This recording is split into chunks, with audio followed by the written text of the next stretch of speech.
139 উপজেলায় ভোট গ্রহণ শেষে চলছে গণনা। আসতে শুরু করেছে ফলাফল। ইভিএম পদ্ধতিতে ভোট দিছি, এটা একটু সহজ লাগছে। আমরা খুবই সন্তুষ্ট। ইন্ডিয়া মেশিনে 6টা চাপ দিছি, ভোটে গেছে। প্রোটেকশন ছিল না, হুমরিখা বই কেড়ে নিছে, এখন কি করবে? ওখানে কোনো স্বাক্ষর নাই। গুন্ডাওয়ালার লোকজনে একসাথে দাপুর দুপুর ইট মারে আর বোম মারে। কয়েকটি কেন্দ্রে সীমিত পর্যায়ে কিছু অনিয়ম হয়েছে, যে কারণে আমরা তাৎক্ষণিকভাবে পদক্ষেপ নিয়েছি। নির্বাচন ভালোভাবে অবাধ, নিরপেক্ষ এবং শান্তিপূর্ণ হয়েছে।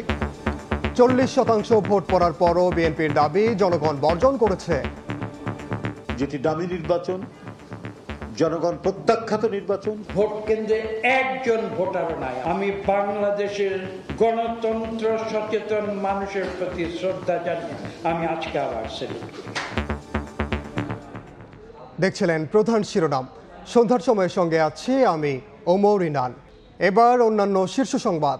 প্রধানমন্ত্রী, জ্বালানি তেল ও এলএনজির দাম বাড়ার শঙ্কা।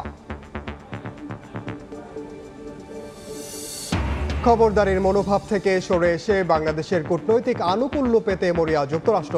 সফরে আসছেন ডোনাল্ড লু। নতুন উচ্চতায় যাবে সম্পর্ক, বলছেন পররাষ্ট্রমন্ত্রী। আইএমএফের ঋণের তৃতীয় কিস্তি পেতে কোনো বাধা নেই ঢাকার, জানালেন সফররত দলের প্রধান।